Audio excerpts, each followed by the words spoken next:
FHSA. The reason why it is called registered accounts. We have registered accounts in Canada. We have four types: RESP, Rrsp, Tfsa, Fhsa. The reason why it is called registered account is because before you can open these accounts, you will need your social insurance number.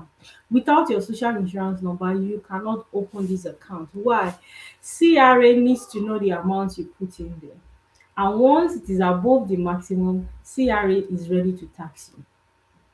So you cannot open these four accounts, FHSA, TFSA, RRSP, RESP, without your social insurance number, because there are rules to this account. There is a maximum amount you put. You put in any money below the maximum, no problem. But once you hit that maximum, CRA is ready to tax you. And I hope you understand why you need to use your social insurance number to open it. Okay. Now, what is the major difference between FHSA and your savings account? Let's start with that. You can have a savings account and you can take money there to buy your house, but it doesn't offer you any tax benefit. But when you have your FHSA first home savings account and you put money in your first home savings account, you can use it when you're filing taxes, and that can also help you to get money back, which we like to enjoy, which is called tax refund. Right. Now, the other aspect is the money you put into your savings account, you cannot use it to file taxes. It cannot in any way help you to get tax refund. So you see the major difference. The major difference between FHSA and a savings account, okay, is that in your savings account, you can't use it for income taxes. It cannot help you or support you in any way to get tax refund. But your FHSA can help you to do that. So if you had put in money into your first home savings account last year, you are able to declare it for income taxes this year, 2026. So now for 2027, if you put money in your FHSA this year, you can use your FHSA to file taxes 2027. So what is FHSA? FHSA. F for family, H for house, S for Samuel, A for Apple. FHSA simply means it's an account for first-time home buyers. You have never bought a house and you intend to buy a house or a condo or an apartment. So the money you are putting aside for that purpose so that you can have the down payment, you should actually put it in a first home savings account, not a savings account. Why? The money you put into your savings account in Canada, you can declare it for income tax purposes. That can help you get tax refund depending on your income. But the money you leave in this account, you use it for income tax purposes. It doesn't help you to get tax refund in any way. Now, the money you put in the savings account, right? It doesn't generate much interest. If it does, now the interest that you earn on a regular savings account is actually taxable. But the interest that you earn in your FHSA, that is, you put money in your FHSA, select investment, it could be GIC, it could be SEC funds, it could be mutual funds, you could invest in stock bonds and ETF. The interest you generate here is tax free. Okay, and then the major disadvantage or challenge with FHSA is that the money you put into your first home savings account should strictly be used to buy a home. If life happens, you change your mind, and the money in your FHSA, you actually want to take it out for something else, you are going to be heavily taxed. Heavily taxed, I promise you. The other option you have is to take the money from your FHSA and transfer it to your RRSP. That way you don't pay taxes, at least now until in the future when you retire and you touch the money in your RRSP. Okay, so the benefit of first home savings account is for those that have never bought a house, or in the last 5 years they have never bought a house in their name. That is who can open FHSA.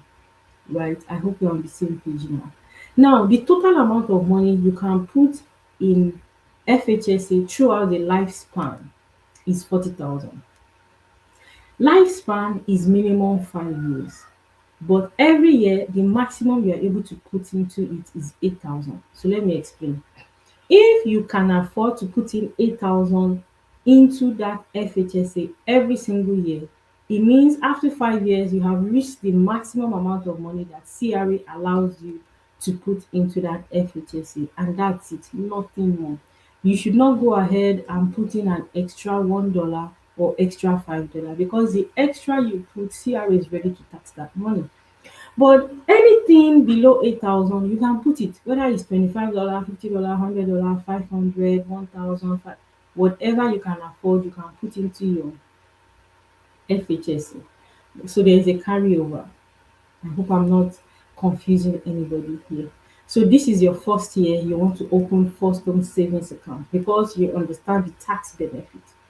The maximum this year is 8,000. Can you put 8,000? Yes or no? So whatever you can put into your FHSA throughout this year, from January 1st to December 31st, it should not be more than 8,000 because this is your first year of having an FHSA. So let's say you were only able to put in 3,000. You still have a vacant 5,000. That can be carried forward to the following year. So the following year, you have 8,000 for that new year and the 5,000 that was brought forward from the previous year. But if you are someone that you can max it out, you can put in the maximum 8,000, then you don't have any space until the following year, right? The good thing is, if you're in your 20s, you know at some point you want to buy a house, then you should open your FHSA. Start putting money uh, um, away into the FHSA. Make sure it's invested, and I can help you to do that because there are different options. If you don't know, then your money might just actually be sleeping where you put it. Thank you, Apple. Favor. Thank you so much. So if you don't know, have TFSA, FHSA, RRSP, RESP, your money should actually be invested. The money should not be sleeping. The money should not be sleeping. If the money is sleeping, then there is a problem because it doesn't make sense when you're working hard 8 hours, 12 hours, and your money is actually sleeping. Money should be multiplied. You can only multiply money by actually investing. And I'm not talking about invest 500 today, next week you get 1,000. I'm not talking about those type of investment. So the type of investment I'm talking about is the rate of return. You are able to invest your TFSA, FHSA, RESP. You could get 3%, 2%, 5%, 10% interest on your money that you put into the registered account. Okay, now some people get confused when I explain this, so I'll try as much as possible to use simple English. RRSP. Okay, I'm not talking about RRSP. RRSP means Registered Retirement Savings Plan. So you simply need to understand the features of these registered accounts. RRSP means Registered Retirement Savings Plan. So it is technically for your retirement. It is not an account that you should invest this month and in 3 months you say you want to take out the money.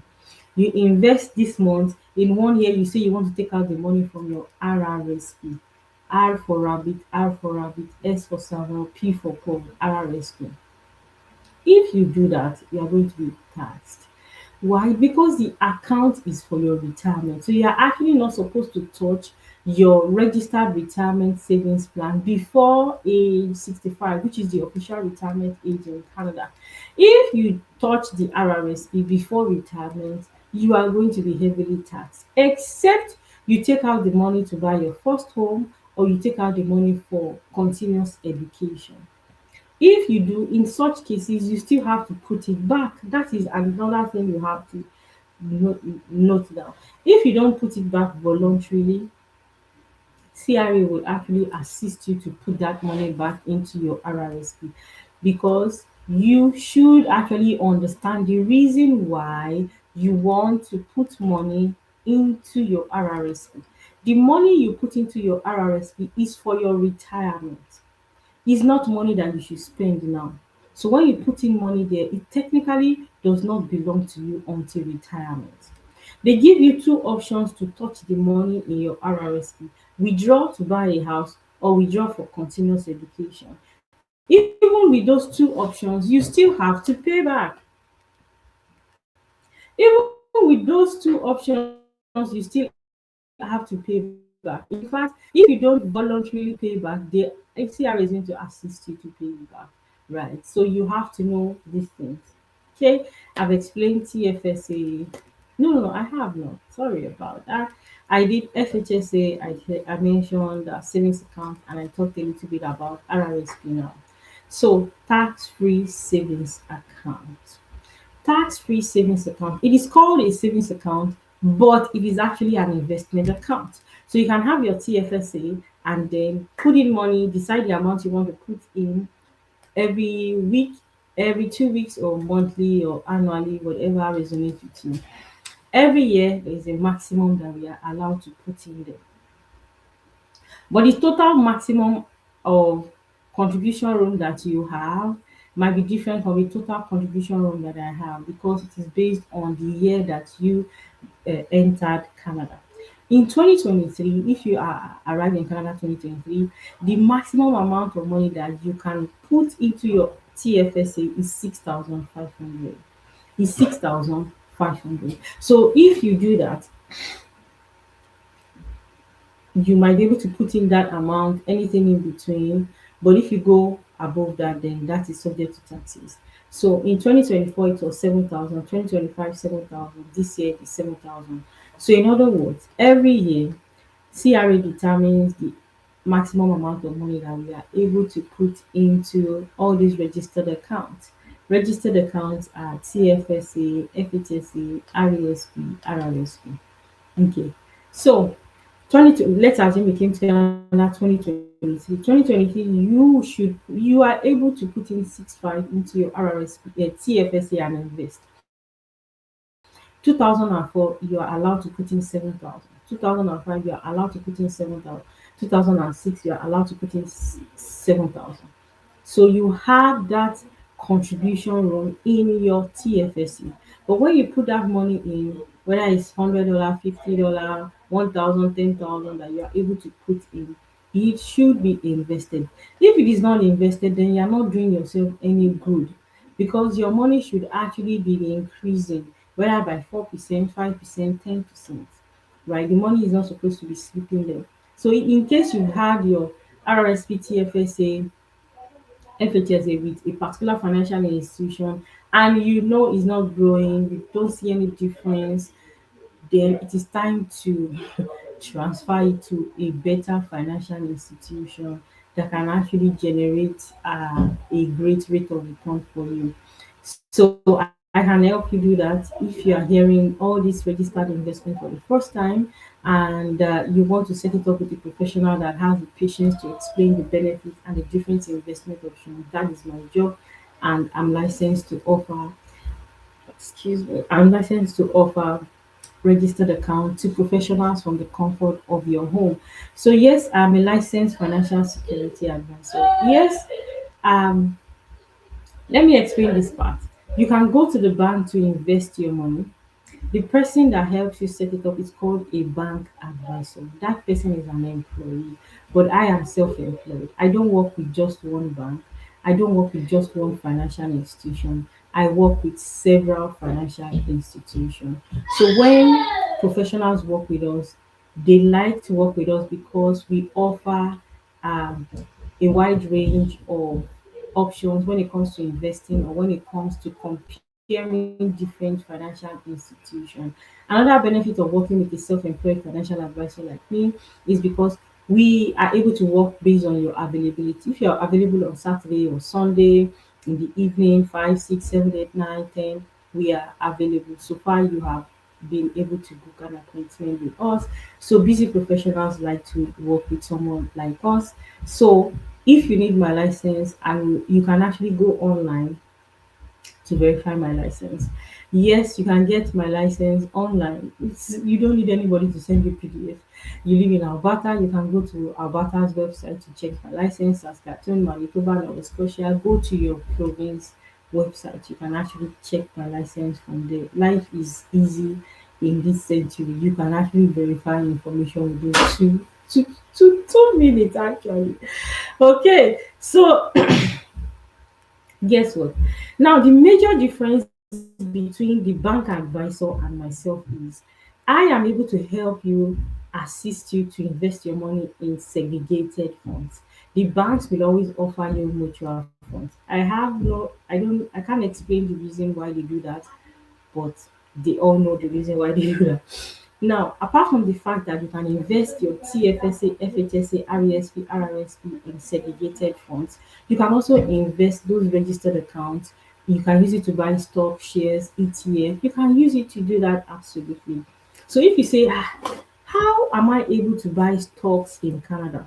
How can I do that? Or you want to do it, the best way to do it is if you want to ensure that you invest your money in a tax efficient way. So you can open a TFSA, put in money in the TFSA, and from your TFSA you can invest the money. You can absolutely do that. But if you were to say you take out money from your savings account or your checking account and use it to buy stocks, shares like that directly, I promise you, expect taxes. I don't know if you understand what I mean. You can buy stock, shares, ETF, whatever. But the problem is the way you buy it will determine if you are going to be subject to taxes or not. So one of the ways to invest, you can buy shares of McDonald's, shares of Tesla, shares of Amazon, any company that you love, right? How do you do it? You can have a TFSA, fund it that is putting money into the TFSA and use it to buy shares of companies that you like. And also the way I like to explain this TFSA is you have to decide what you want for yourself. There should be a particular type of TFSA that you open and you intentionally keep it for long term. So you can have two types of TFSA like myself. Currently, I have two different TFSA with two different financial institutions. Why? The first rule about investment is don't put all your eggs in one basket. Don't put all your eggs in one basket. Number two is diversify your investment. So the major reason why I would say I have two different TFSA with two different financial institutions is because of three reasons. One, I'm not putting all my eggs in one basket. Number two, I want to diversify my investment. And number three, it is allowed, so far I don't put in more than the maximum that is allowed in my TFSA. And also because I want long-term investment, and should in case I have emergency issues, I have the other one where I can take out money from. Right. So I don't know if you have any question for me. Do you have any question? Any question for me? Any question? Any question regarding the conversation today? So it is important that you understand the tax consequences of TFSA, FHSA, RESP, RRSP. I always get this question always. Once it is February, March, April, this question always comes up. Yeah, you see, I put in money into my TFSA. Can I use it to file taxes? And oh no, big no, you cannot. You will not. Fasting and prayer cannot answer this cannot change it. You cannot. TFSA is tax free.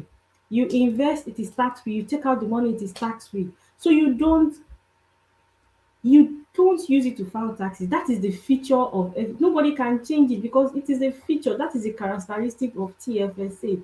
Even if you have 50,000 in your TFSA, you cannot use it to file taxes. Stop repeating this question over and over. Even if you put in 10,000 into your TFSA file, you cannot use it to file taxes. Why? Your money grows tax free, you take it out tax free, right? Now, which account can you use to file taxes? Which account can help you reduce your tax payable? Or which account can help you to get tax refund depending on the income you earned in the current year? In the previous year. RRSP and FHSA. Those are the accounts that you can declare when you're filing your taxes, and that can help you to get tax refund. Okay, let me know if you have questions. Reach out to set up your policy. Thank you.